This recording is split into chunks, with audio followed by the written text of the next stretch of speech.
Hola, en esta clase, la número 10, seguiremos trabajando con temas de la unidad 1, chasis, y en particular estaremos iniciando el tema suspensión.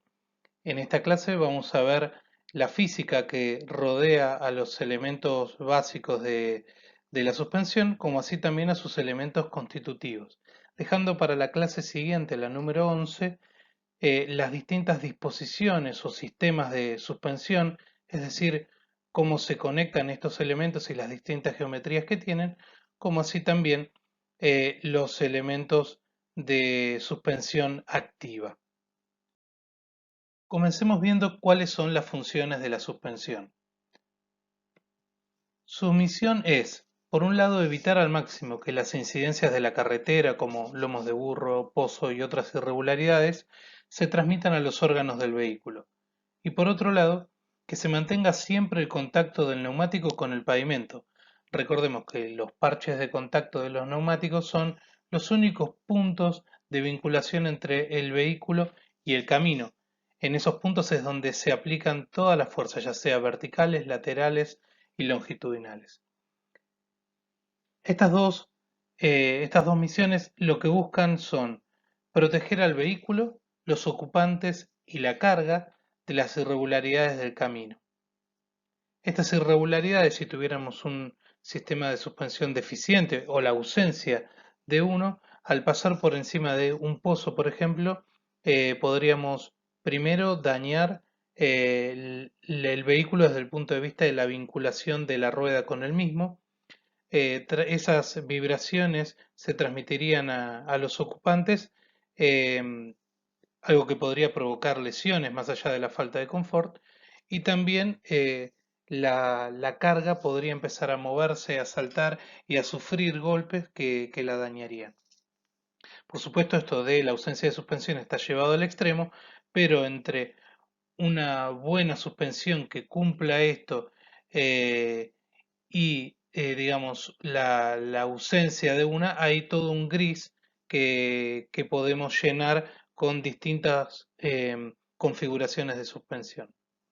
También busca mejorar el funcionamiento de la dirección, permitiendo una buena estabilidad y contribuir a la seguridad activa del vehículo. Esto último está relacionado con el punto anterior de mejorar el funcionamiento de la dirección, pero no siempre van de la mano contribuir a la seguridad activa del vehículo con la protección del vehículo, los ocupantes y la carga de las irregularidades del camino. Como vamos a ver más adelante, yo puedo tener una configuración de la suspensión para mejorar eh, el confort y el aislamiento de los ocupantes y la carga respecto de las irregularidades del camino, y también puedo tener en vista el otro objetivo que es maximizar el tiempo de contacto entre parche de contacto y el pavimento. Esto último es lo que va a contribuir a la seguridad activa del vehículo. En algún punto, estos dos pueden llegar a ser, digamos, contradictorios a la hora de poner a punto una suspensión, con lo cual ya nos vamos dando cuenta que la configuración correcta de una suspensión, como muchos otros componentes y sistemas del vehículo, termina respondiendo a una relación de compromiso. La modelización para hacer cálculos predictivos de los sistemas de suspensión responden a modelos físicos que pueden llegar a ser simples como el que están viendo en pantalla o un poco más complejo teniendo en consideración otras cosas. Pero lo que vamos a hacer nosotros no va a ser utilizarlos para el cálculo, sino que yo se los estoy mostrando aquí para poder entender mejor el comportamiento de la suspensión y de aquellos componentes de estos sistemas. La, el modelo físico de la suspensión se basa en que tenemos dos masas, ¿sí? Una masa que es la masa suspendida, que tiene que ver con todos aquellos componentes del vehículo que están por encima de las ruedas, y la masa no suspendida es aquella que se mueve con el movimiento de las ruedas, digo, con el movimiento vertical. Entre la masa suspendida y la no suspendida están los resortes de la suspensión. Y entre la no suspendida y el piso podríamos modelizarlo a través de un resorte a esta vinculación, ya que existe una característica elástica del neumático, ¿sí? Podríamos pensar que para un movimiento vertical el neumático se comporta como un resorte de la misma manera que el resorte que vincula a las ruedas con el resto del vehículo. Este modelo está súper simplificado, van a ver que luego le vamos a incorporar algún elemento más, pero lo tomamos como un punto de partida, ¿sí? La idea de los resortes es que, como ustedes vieron en Física 1, pueden acumular energía de manera potencial elástica, ¿sí? Entonces, cuando el vehículo se pasa por encima de una irregularidad, como se muestra ahí en la imagen, esa irregularidad va a ser como un input al sistema, una entrada que lo que podríamos verlo en nuestro modelo como que el piso se va hacia arriba y el resto del sistema tiene que responder a eso. Para que la masa suspendida no se mueva a la misma velocidad a la que el piso se va hacia arriba, vamos a absorber parte de esa energía de manera potencial elástica. Esa energía luego se va a liberar. Y esta liberación de la energía luego de la absorción por parte de los resortes es un punto clave en el comportamiento de la suspensión y en su diseño. Bien, recién veíamos que las masas del vehículo las separábamos entre masa suspendida y no suspendida, pero hagamos una clasificación un poco más precisa. Parte de los mecanismos del automóvil están soportados por la carrocería y a esto se denominan masas o pesos suspendidos, ¿sí? Carrocería, grupo motopropulsor, pasajeros y carga, todo eso forma parte de la masa suspendida. Otros mecanismos están apoyados directamente en el piso y esos se denominan pesos no suspendidos. Claramente las ruedas, el eje y los frenos, que todos tienen un mismo movimiento, ¿sí? Que se mueven de manera solidaria, forman parte de la masa no suspendida. Nos están quedando algunos elementos afuera de esta clasificación, ¿sí?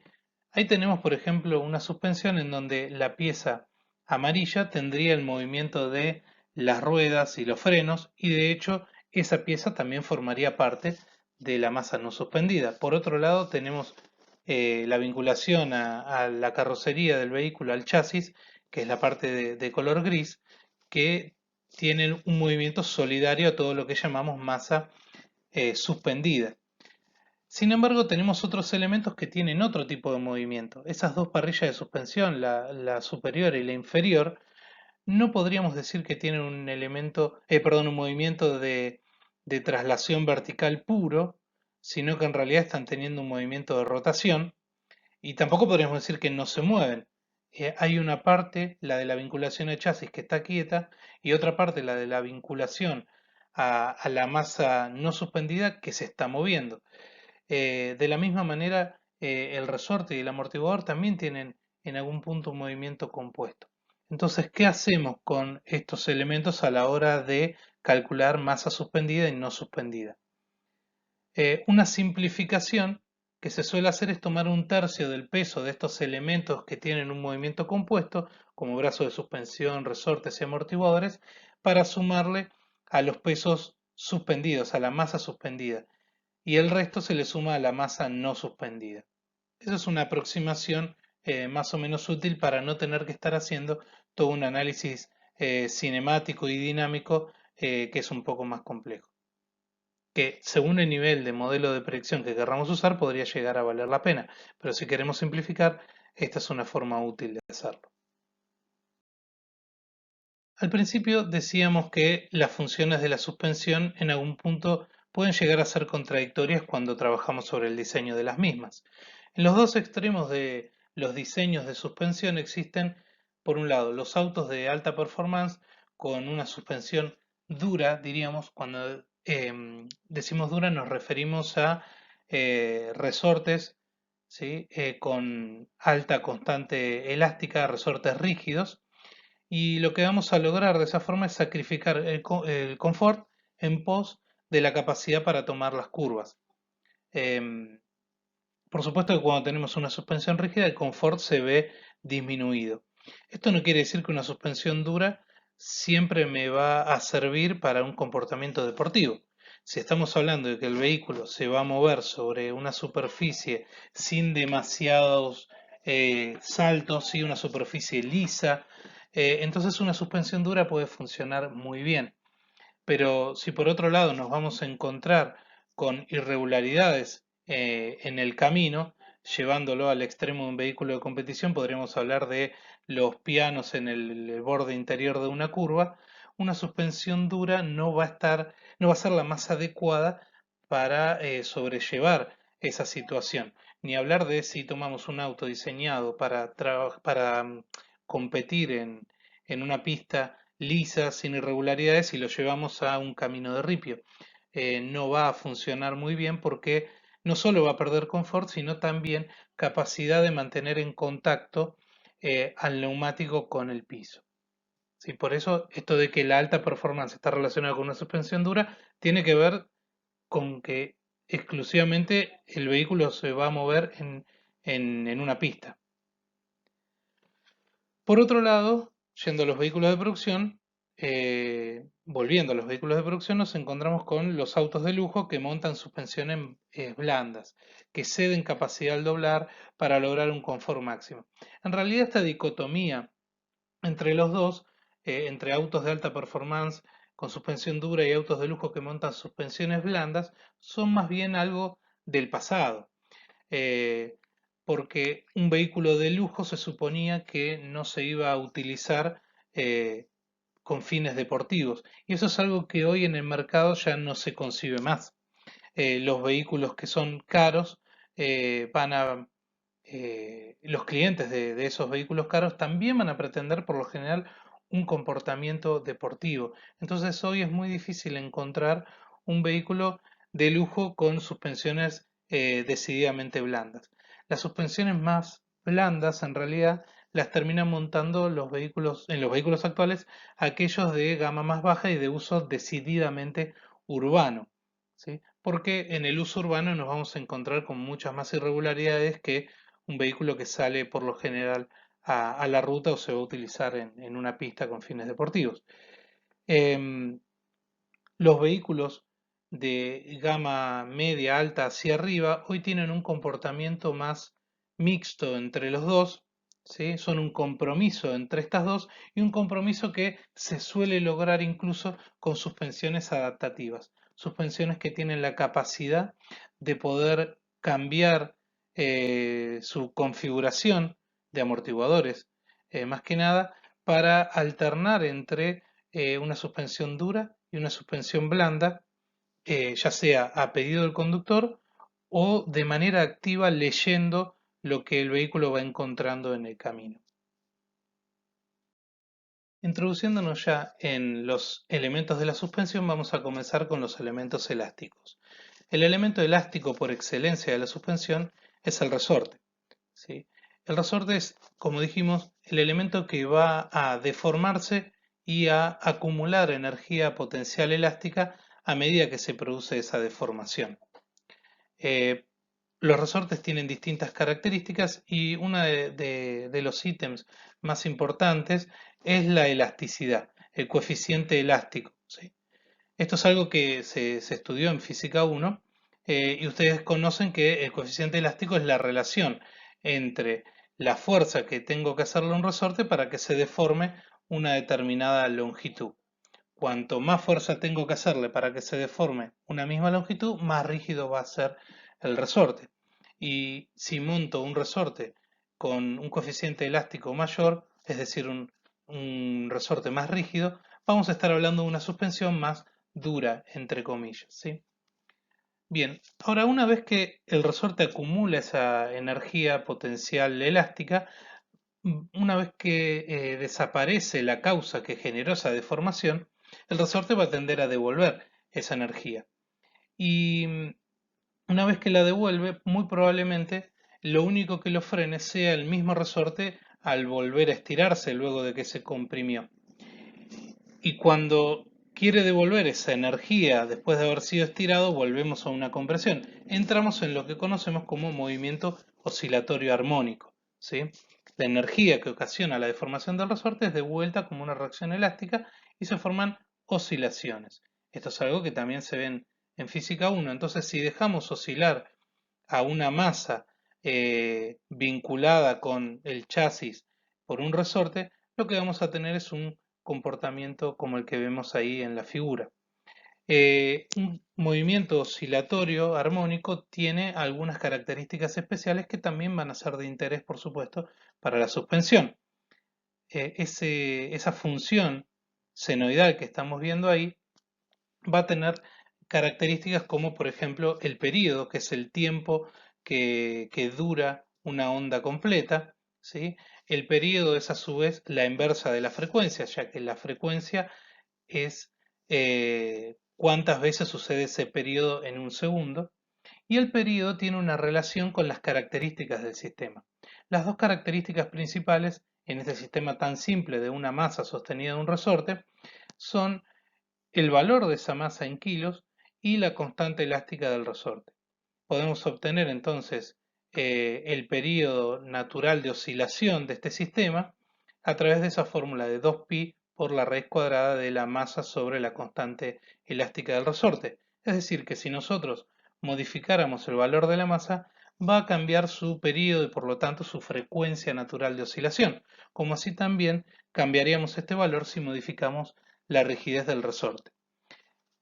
Llevándolo al vehículo, lo que estaríamos viendo acá es que estaríamos modificando la frecuencia natural de oscilación de, por ejemplo, la rueda o también de la masa suspendida, modificando características como la masa total del vehículo, ¿sí? O la masa no suspendida y los coeficientes de elasticidad, tanto del resorte propiamente dicho de la suspensión, como también así de la característica elástica del neumático.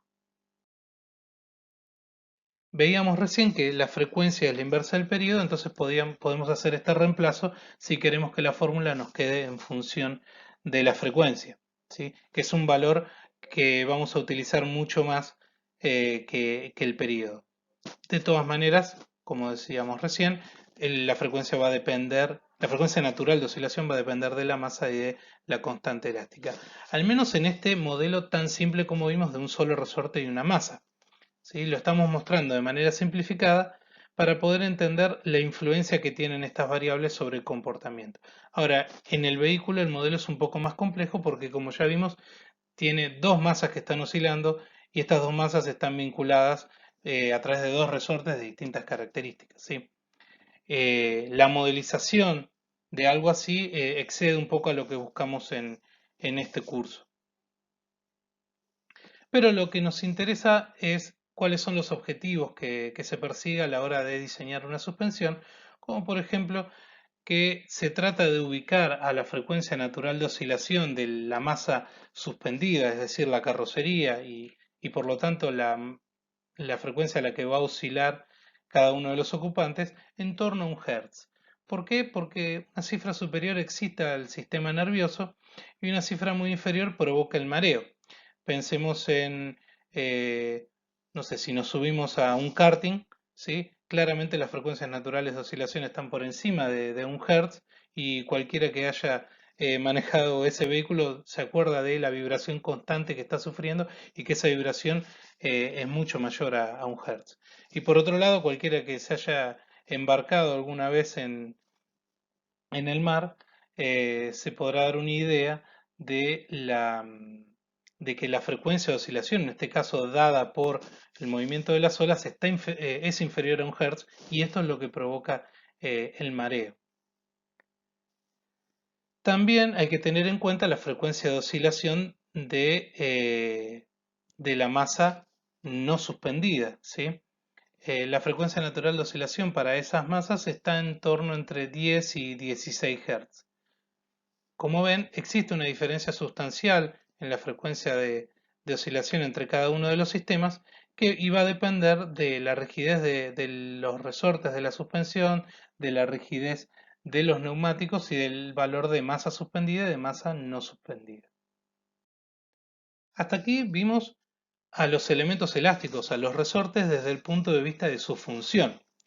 Lo que me interesa ahora es pasar a verlos desde el punto de vista de sus características constructivas y de las distintas soluciones que existen para tener un resorte. Un resorte tenemos que independizarnos de lo primero que nos viene a la cabeza, que es un resorte helicoidal, ya que no es el único que se va a utilizar en un vehículo. Tenemos los resortes, por un lado los podemos dividir como mecánicos y dentro de los mecánicos vamos a tener a los resortes helicoidales. Luego vamos a tener a las ballestas, ahora después nos vamos a meter a ver qué son las ballestas y las barras de torsión. Cualquiera de estos se puede utilizar como resorte de la suspensión.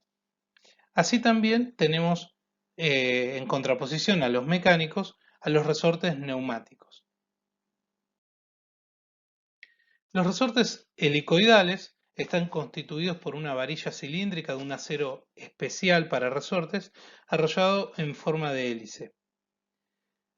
Pensemos en la forma en la que trabaja un resorte. Nosotros, si lo vemos de lejos, vamos a ver que el trabajo es de tracción y de compresión. Pero si nos acercamos mucho más y vemos cómo está trabajando esa varilla, vamos a ver que en realidad, para poder tener el movimiento de compresión y tracción del conjunto, la varilla lo que hace es estrujarse, se retuerce, ¿sí? Y trabaja a torsión. Cuando se torsiona la varilla, entonces se puede reducir o expandir la longitud del resorte, ¿sí? Esto es importante desde el punto de vista del diseño y del cálculo resistencial de un resorte, ¿sí? Tenemos que pensar a qué esfuerzo va a estar sometido para poder calcularlo bien y que no se rompa. Esta torsión, como les decía, se traduce en una disminución de la longitud del resorte a ser cargado y volviendo a la posición primitiva. La rigidez de este resorte va a depender de la cantidad de espiras que tenga, ¿sí? Va a depender del diámetro de la varilla y, por supuesto, de la rigidez a la torsión que tenga ese material. Otra característica importante para la rigidez del resorte va a ser el paso entre espiras, ¿sí? La separación que existe entre cada una de ellas. Si yo varío el paso entre espiras y por ejemplo lo hago más corto, voy a tener un resorte más rígido. Justamente trabajando sobre esta variable puedo construir un resorte que en función del desplazamiento que tenga cambie su característica de rigidez. Esos son los resortes helicoidales progresivos. Un resorte como el azul es un resorte lineal en donde en todo su desplazamiento tiene la misma característica de rigidez, y un resorte que tiene un paso y en otra zona otro se va a comportar de manera distinta. Ante bajos desplazamientos va a tener una rigidez menor y a medida que lo comprimo la rigidez va a aumentar. Viéndolo en un gráfico, el resorte azul justamente por esta razón se llama lineal, porque a medida que lo voy comprimiendo, la fuerza aumenta de manera proporcional. Justamente la pendiente de esa recta es el K del resorte. En cambio, uno progresivo, me puedo dar el lujo de tener una rigidez menor y por lo tanto tener más confort. Y cuando estoy llegando al final de la compresión, tener una rigidez mucho mayor, como se puede ver en el gráfico. Como vimos en la clasificación, además de los resortes helicoidales, tenemos a las ballestas. Las ballestas están compuestas por una serie de láminas superpuestas de diferentes longitudes que trabajan a la flexión. Este tipo de elemento elástico fue uno de los primeros que se utilizó en los vehículos y que continuó incluso hasta el día de hoy siendo utilizado en vehículos comerciales, ¿sí? Como en camiones o en algunos ómnibus también. La ventaja que tiene es que tiene una construcción sencilla, son, como ven, láminas de acero superpuestas y que están vinculadas de una forma particular, y eso los convierte en más baratos y también al mismo tiempo más robustos. Por eso es que en muchas aplicaciones donde estas dos características son más importantes, todavía al día de hoy se lo sigue utilizando. Pero si vamos al principio del siglo XX y durante toda esa primera mitad del siglo XX, vamos a ver que la gran mayoría de los vehículos, incluso automóviles, montaban en ambos ejes las ballestas como elementos elásticos. El montaje en los vehículos industriales es longitudinal, como se puede ver ahí, y hay un elemento elástico por cada lado del eje. Van sujetas al eje mediante unas abrazaderas que están atornilladas y en los extremos están vinculadas al chasis. Las láminas son unidas por un perno central que las atraviesa y unas abrazaderas que permiten que las láminas se deslicen al cargar un peso sobre ellas. Piensen que cuando el conjunto de láminas se deforme porque se flexiona, ¿sí? Las láminas tienen que tener un deslizamiento entre sí. Entonces, yo necesito unirlas, ¿sí? Solamente por fricción para poder permitir que, que se deslicen al cargar un peso entre ellas. Justamente cuando se flexionan aparece una de las contras que tengo que salvar de esta configuración.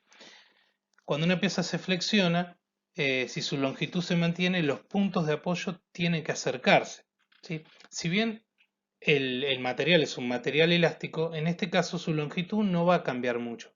Entonces, si se flexiona, eh, los puntos de vinculación deberían moverse. Y si está vinculado al chasis, eso implicaría que el chasis se tiene que deformar.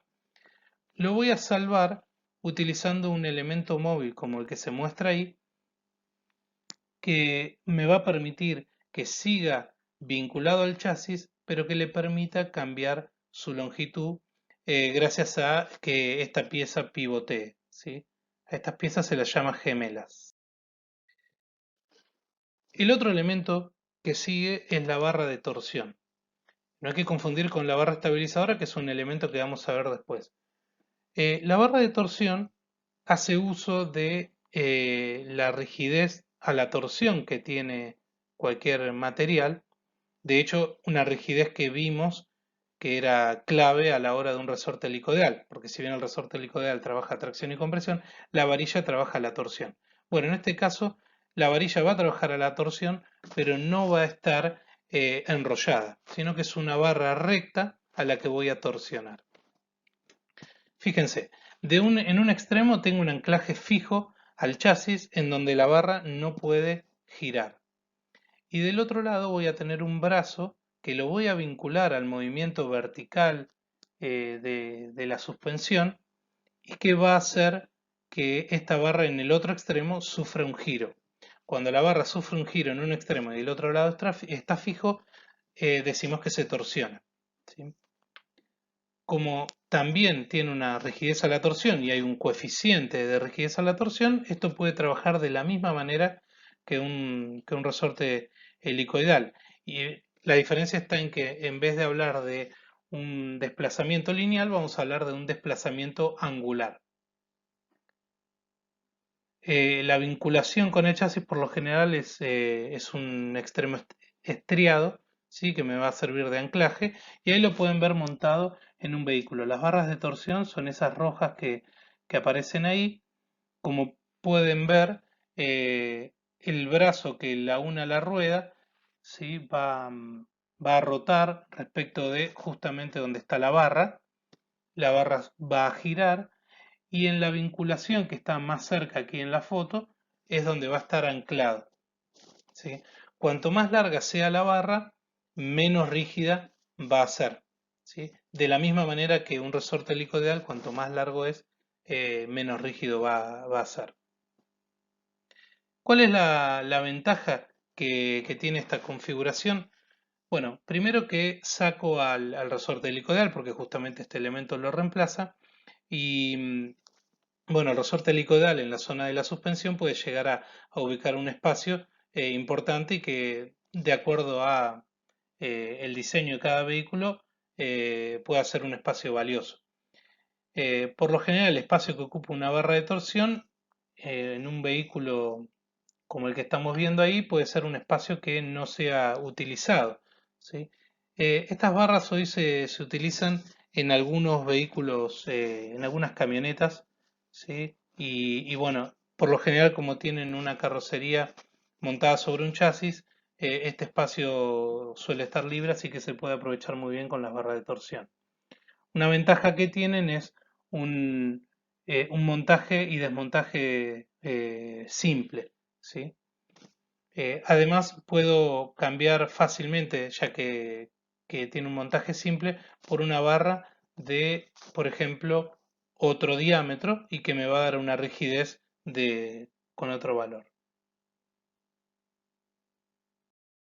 Y por último, tenemos a la suspensión neumática. La suspensión neumática ha ido ganando espacio en el mercado de los automóviles, sobre todo a través de los vehículos de más alta gama, y desde hace un tiempo ya se viene utilizando también en vehículos como autobuses y en algunos camiones también. De hecho, el eje que están viendo ahí es el eje trasero de un autobús de doble eje. El resorte neumático está formado por una estructura de goma sintética reforzada, ¿sí? Y se va a comportar parecido a cómo trabaja un neumático como elemento elástico extra de la suspensión, ¿sí? Es una carcasa de goma que adentro tiene aire que está a una determinada presión y que cuando lo quiero comprimir me presenta una resistencia. Es decir, que podemos hablar de una rigidez y de una capacidad de almacenar energía potencial elástica. Así que desde ese punto de vista sigue siendo un resorte. En la parte inferior suele estar unida a un émbolo o una pieza solidaria a los brazos de suspensión y en la parte superior va cerrado por una placa que está unida al bastidor, al chasis o a la carrocería. Si lo vemos internamente, vamos a ver que no es simplemente un barril de goma, sino que suele tener un refuerzo en la zona central para que mantenga su forma cilíndrica y que no tienda al comprimirse a tomar una forma más parecida a una esfera, ¿sí? Lo que ven ahí en la parte superior es una conexión a un sistema de aire comprimido que puede tener el vehículo para poder aumentarle la presión interna a, al resorte, no solo para proveer en el caso de que haya alguna fuga un aumento de presión, sino porque me puede llegar a ser muy útil regular la presión a la que está sometido el resorte neumático. Para su funcionamiento necesita de una fuente de aire comprimido, ¿sí? La suspensión neumática siempre va a estar asociada con un sistema de aire comprimido en el vehículo. Se suele utilizar, como les decía, en autobuses y en algunos camiones, ya que estos vehículos ya poseen un sistema de aire comprimido para los frenos, ¿sí? Ya que tienen sistema de accionamiento, de transmisión de frenos mediante aire comprimido y ya necesitan de un compresor. Entonces, la incorporación de una suspensión neumática, el costo extra que implica, no incluye al sistema de generación de aire comprimido porque ya está en el vehículo. Como podemos ver ahí en la instalación, vamos a tener una válvula de nivelación, eh, el depósito de reserva, ¿sí? Para que no estar dependiendo siempre de la generación de aire comprimido por el compresor y que el compresor trabaje de manera más continua. Y también, bueno, como veíamos recién, los fuelles neumáticos o resortes neumáticos que estábamos viendo. Si no tuviéramos un sistema de frenos de transmisión neumática, debería instalarse un compresor exclusivamente para este sistema y bueno, y habrá que absorber el costo.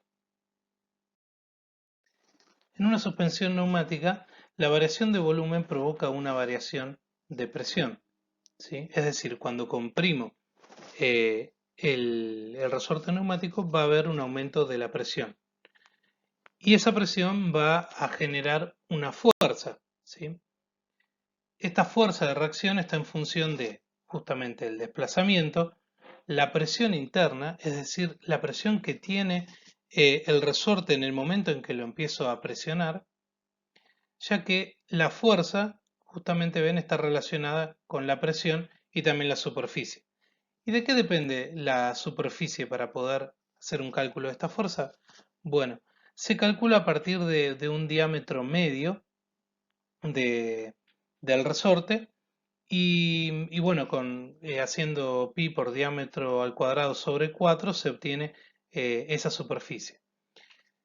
Si el sistema está conectado a un sistema de aire comprimido, yo podría agregar aire al sistema y de esa manera aumentar la presión.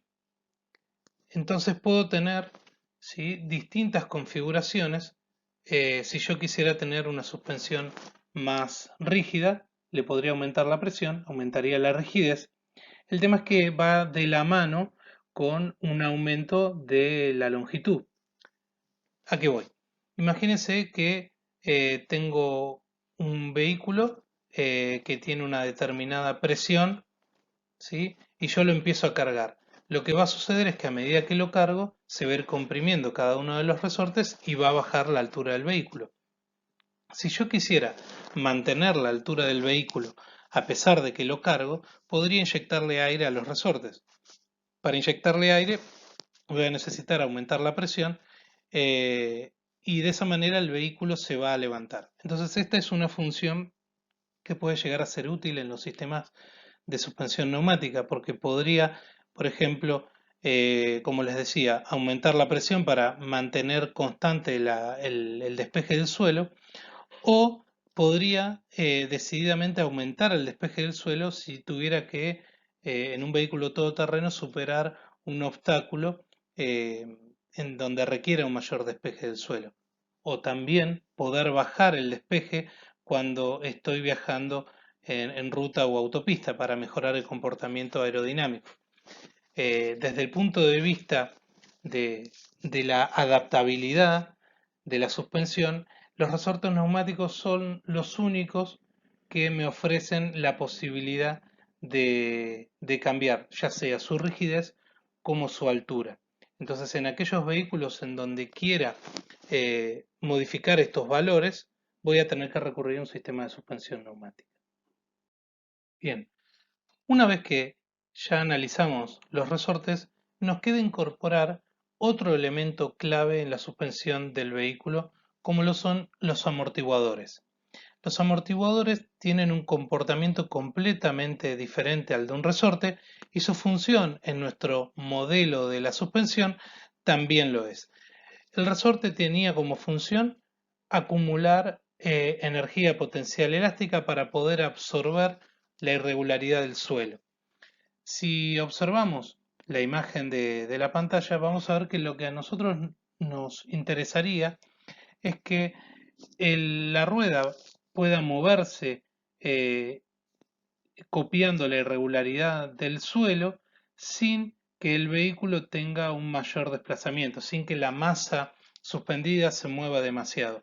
Allí es donde el resorte cumple su función de absorber esa energía y poder transmitirla a la masa suspendida para que se mueva con una velocidad y una frecuencia mucho menor.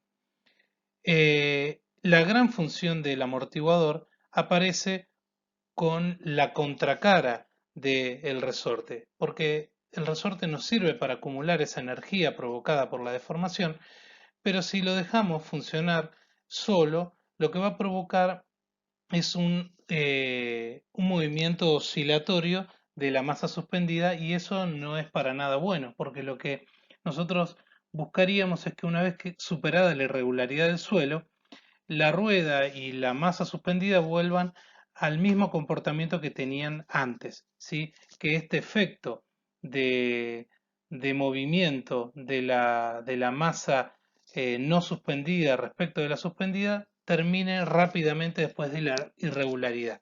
Entonces tenemos una energía en el sistema que tenemos que disipar. Y aquí es donde aparece el amortiguador. El amortiguador es por naturaleza un disipador de energía.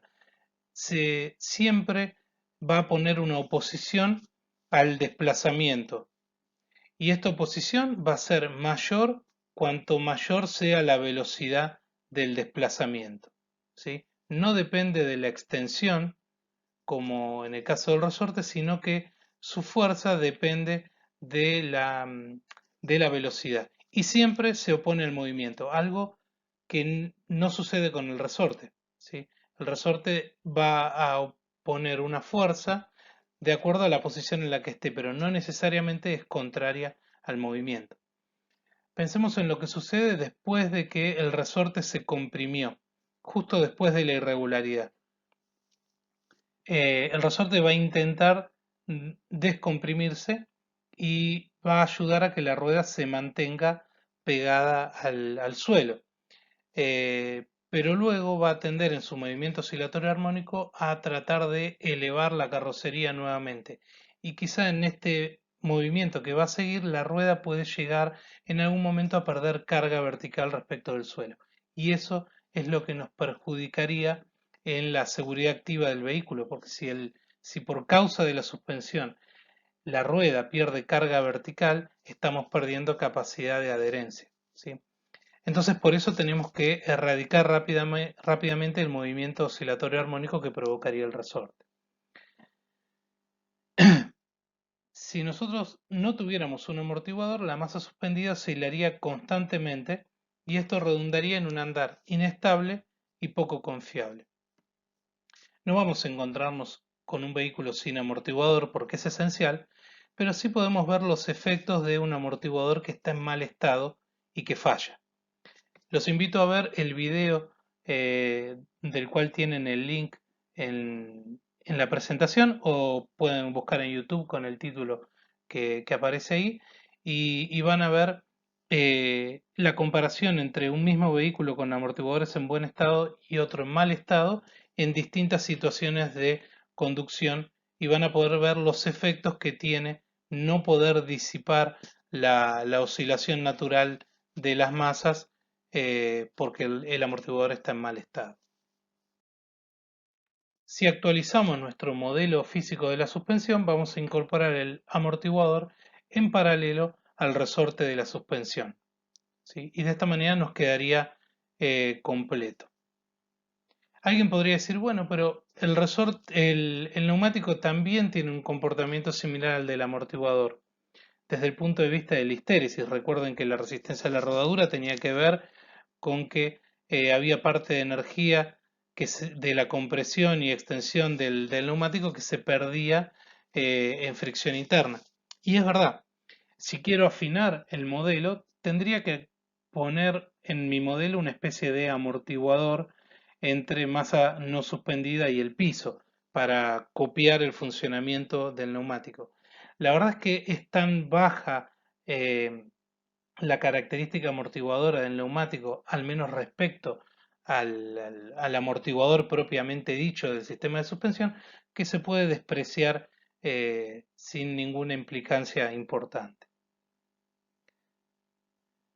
Si hago una modelización matemática de un sistema oscilatorio amortiguado, ¿sí?, me voy a encontrar con una función de este tipo.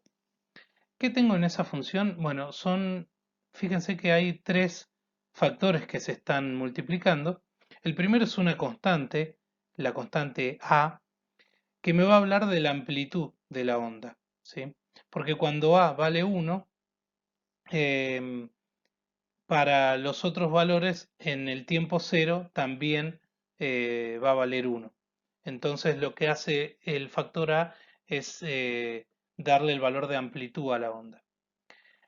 Como ven ahí tengo un factor que es claramente trigonométrico, que es el coseno de omega t más un z0. El z0 en realidad tiene que ver con la fase, eh, pero podría omitirlo.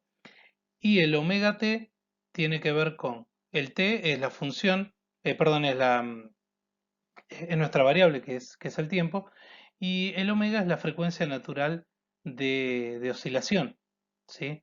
De esta que hablábamos hace unas diapositivas atrás, que dependía de las masas y de la constante del resorte. Entonces, el valor ahí W va a depender es exactamente la frecuencia natural de oscilación. Y el otro factor que nos queda es una función exponencial ¿sí? Con un coeficiente negativo, es decir, que va a disminuir exponencialmente, y ese factor que está ahí arriba es el factor de amortiguamiento, ¿sí? A medida que yo pongo un amortiguador que presenta más resistencia, ese valor es cada vez mayor y la reducción exponencial va a aumentar. Pero si yo me fijo bien de qué depende la frecuencia natural de oscilación, voy a ver que en realidad en un sistema amortiguado también depende del factor de amortiguamiento.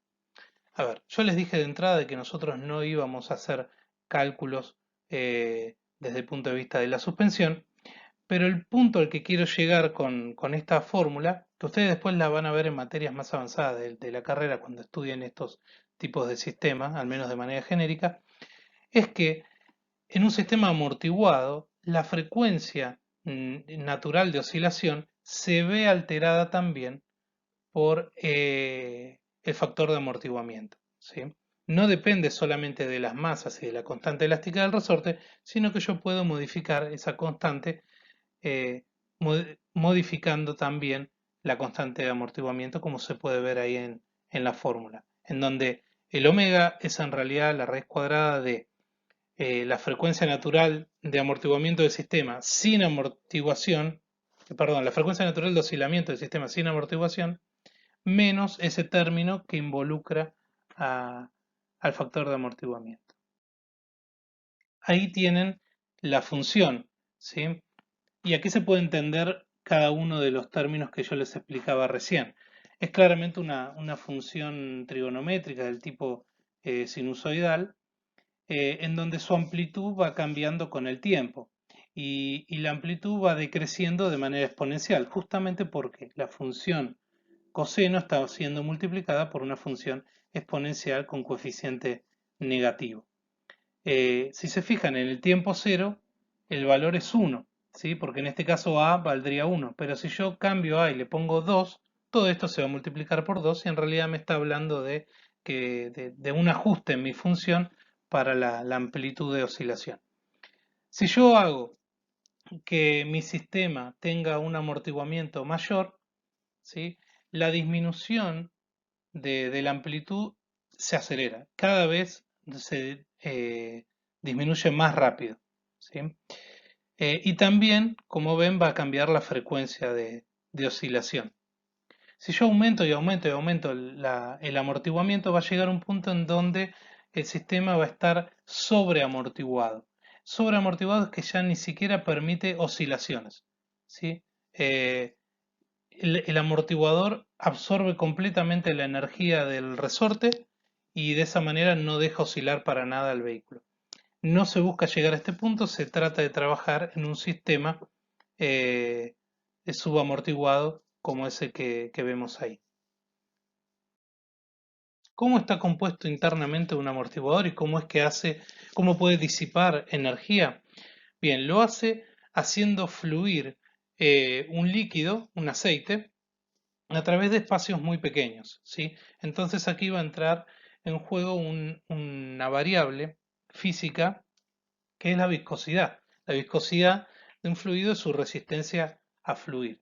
Entonces voy a tener un cilindro lleno de aceite y voy a tener un pistón que se desplaza a través de él y ese pistón va a tener algunos agujeros.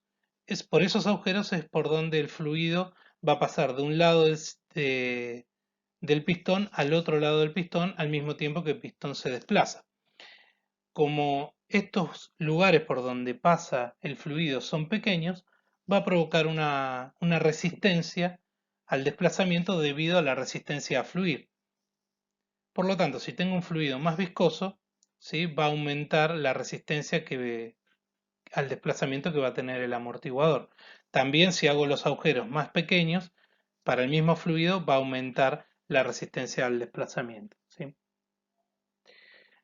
El pistón tiene varios orificios llamados orificios calibrados o válvulas de paso y como les decía recién, su diámetro es súper importante porque va a determinar la característica del amortiguador.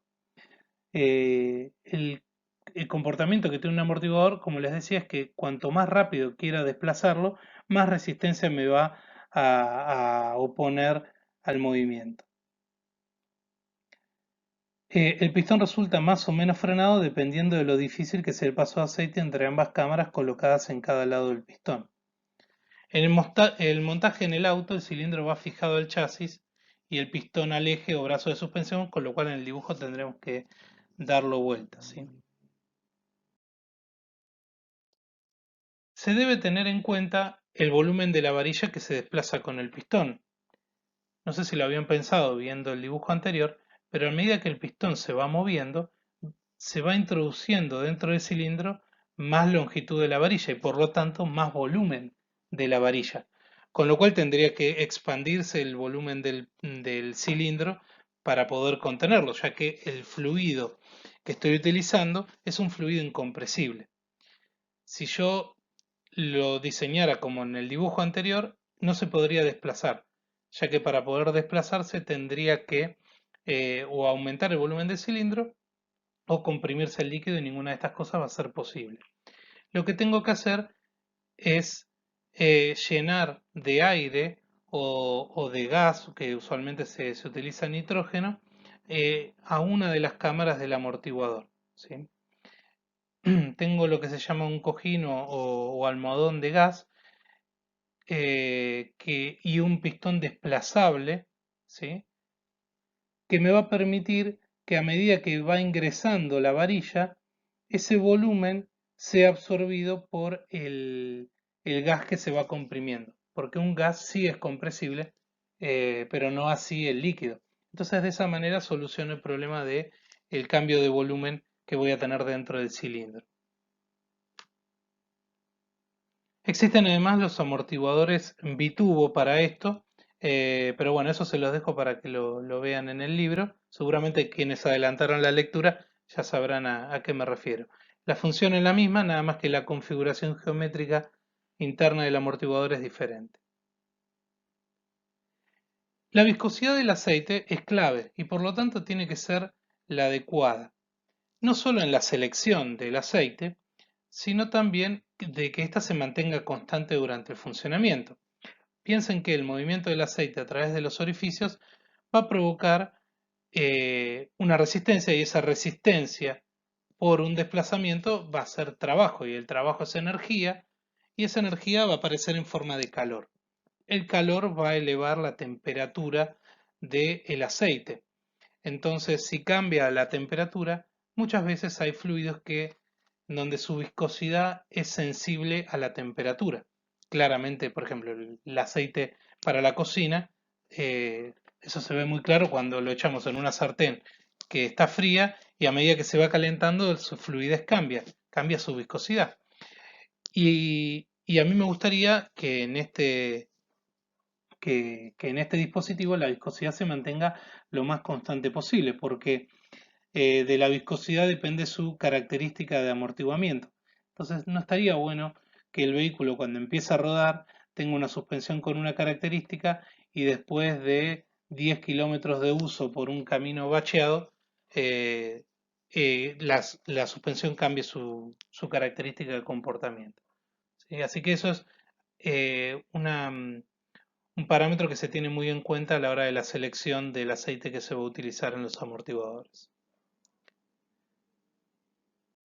Analicemos esta situación que sucede en una situación casi extrema, ¿sí? En un vehículo de rally durante un salto.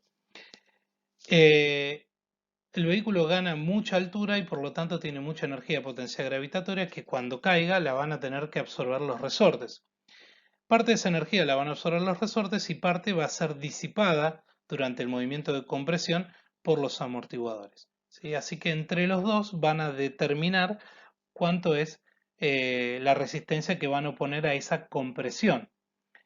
Bien, si yo pongo unos amortiguadores con demasiado duros, ¿sí? Que oponen demasiado desplazamiento, demasiada resistencia al desplazamiento en compresión, el auto corre el riesgo de rebotar y es algo que no quiero, no solo porque se van a dañar sus componentes, sino también porque al rebotar las ruedas van a perder contacto con el suelo.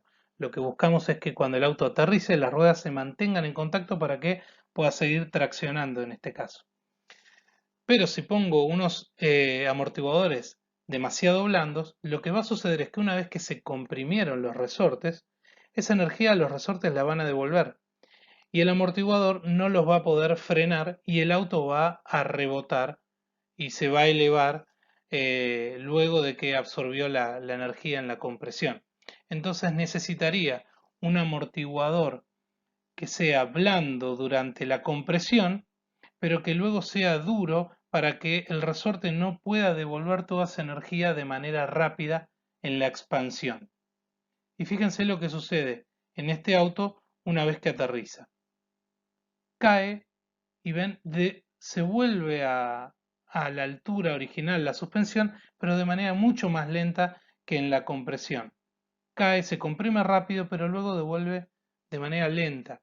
Y eso me permite que las ruedas estén en contacto todo el tiempo. ¿Cómo hago? Porque necesitaría un amortiguador de una característica en la compresión distinta a la expansión.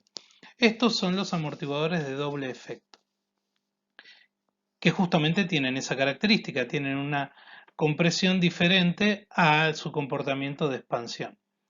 ¿Se acuerdan de los orificios de los que hablamos en la diapositiva anterior? Bueno, estos orificios tienen válvulas. Esas válvulas son válvulas antirretornos, como las que vimos en el sistema de ABS, que dejan pasar el fluido solamente en una dirección. Entonces puedo tener una válvula que me deja pasar en un sentido y otra válvula que me deja pasar en otro.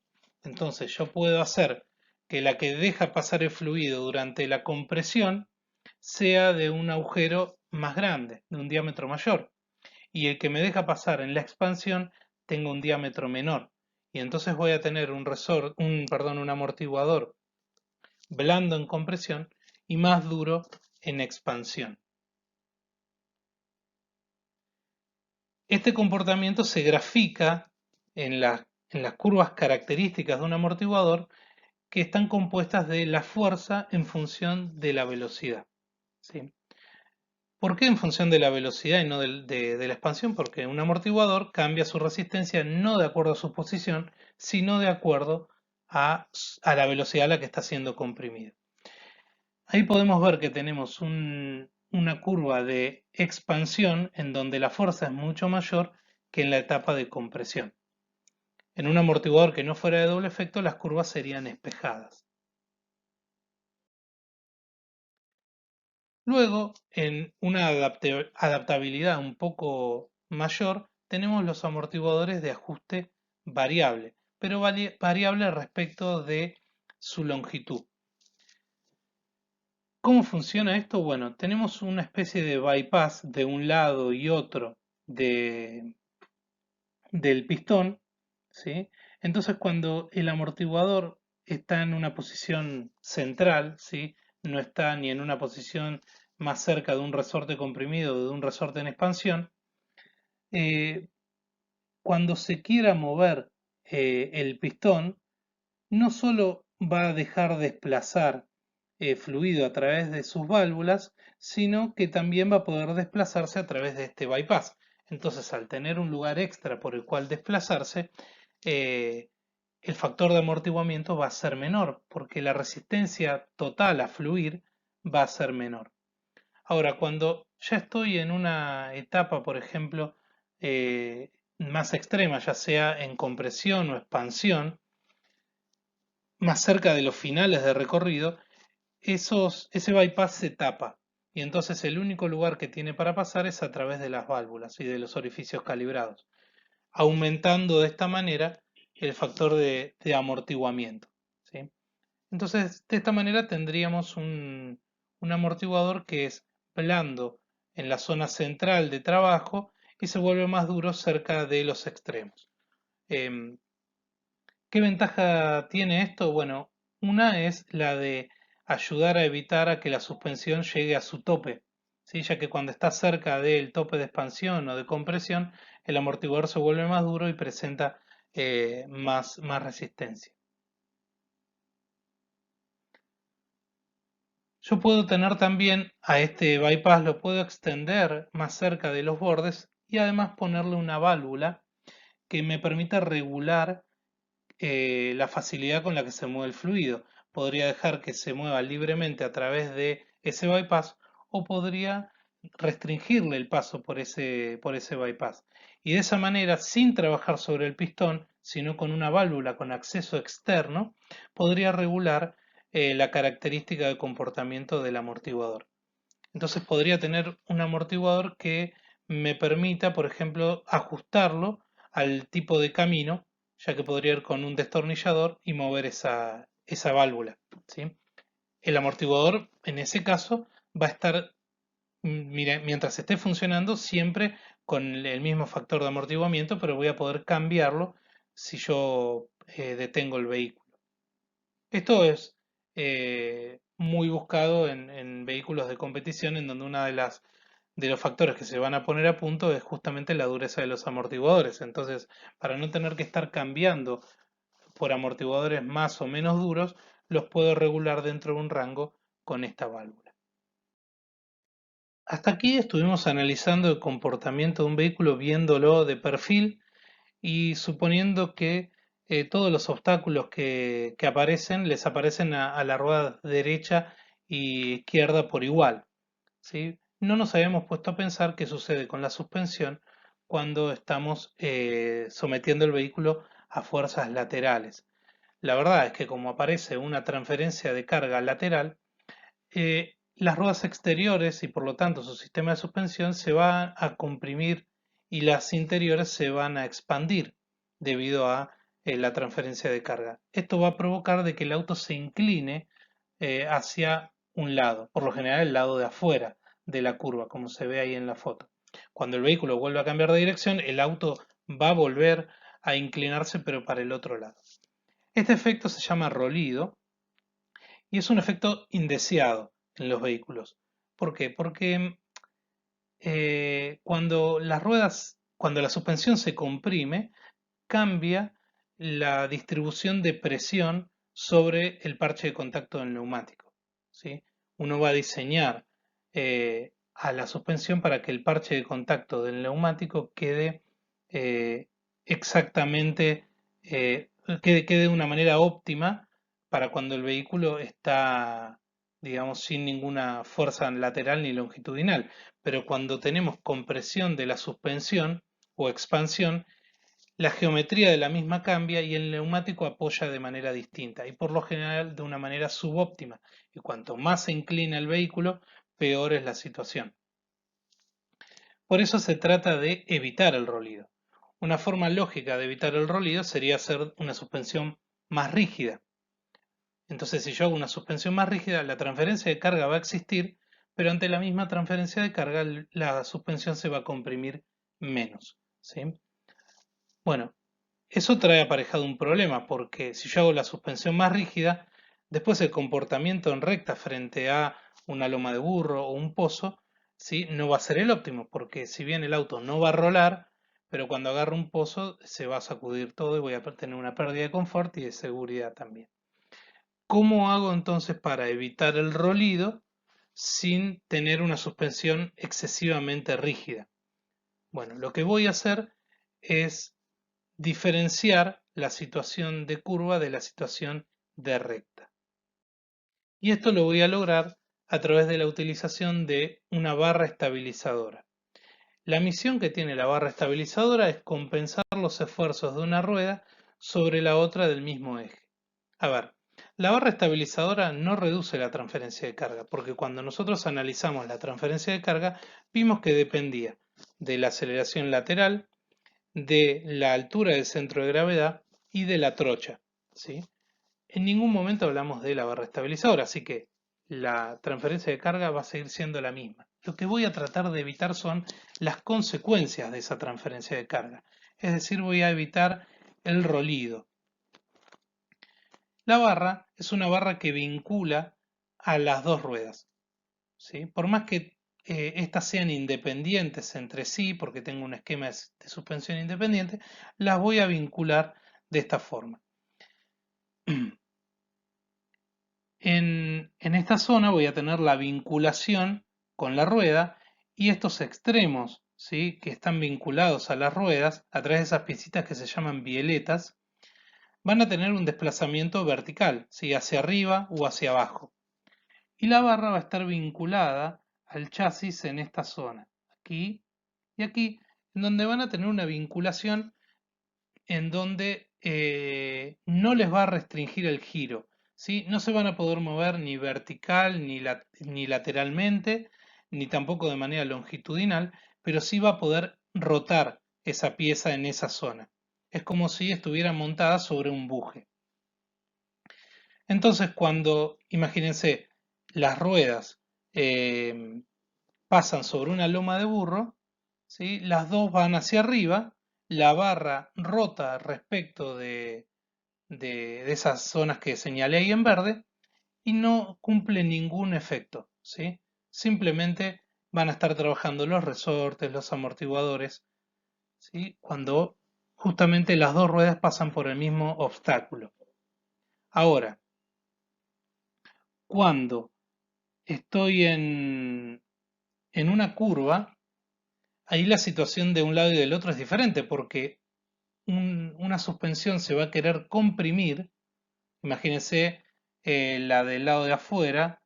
Aquí tenemos un auto que está doblando así. Entonces la, la suspensión del lado exterior se va a querer comprimir. Como nos muestra esa flecha verde, la rueda va a querer ir hacia arriba. En realidad es el auto que está acostándose más sobre ese costado, pero si lo vemos desde el punto de vista de la suspensión, la rueda exterior va a querer ir hacia arriba, hacia el auto. Y por otro lado, la rueda interior va a querer ir hacia abajo, porque tenemos ahí un resorte que está tratando de estirarla y ahora hay menos carga vertical para comprimir ese resorte. Entonces, cuando la rueda exterior quiere ir hacia arriba, ¿sí?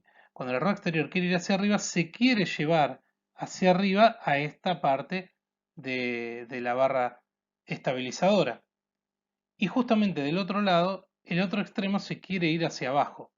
Entonces lo que voy a tener en la zona central, piénsenlo como si esto fuera una barra de torsión, es justamente una torsión. Porque de un lado la quiero llevar hacia arriba, del otro lado hacia abajo, y como tengo dos brazos de palanca ahí, lo que estoy provocando son giros en sentido opuesto. La barra se va a trabajar a torsión y va a provocar una reacción. ¿Cuál va a ser la reacción? Bueno, cuando la rueda exterior quiera ir hacia arriba, lo que va a intentar hacer la barra estabilizadora es provocarle una fuerza a la del otro lado para que también vaya hacia arriba, ¿sí? Para que acompañe el movimiento de la rueda del otro lado. Y si las dos van hacia arriba, eso quiere decir que no hay rolido, ¿sí?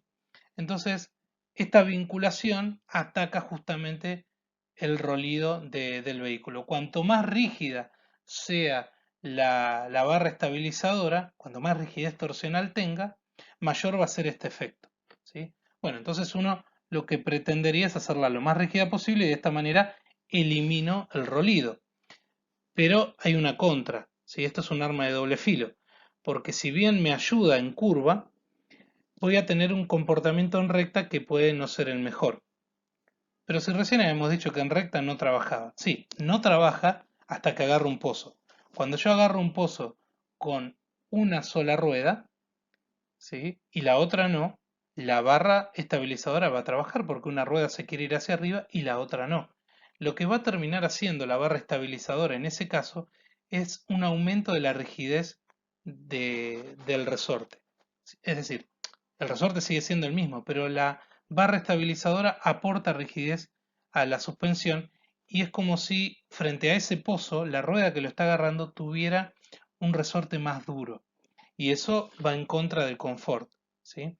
Entonces hay que tener cuidado a la hora de seleccionar la barra estabilizadora adecuada porque un aumento de la rigidez de la barra estabilizadora me da un comportamiento mejor en curva, pero reduce el confort frente a las irregularidades del camino que una rueda afronta y la otra no.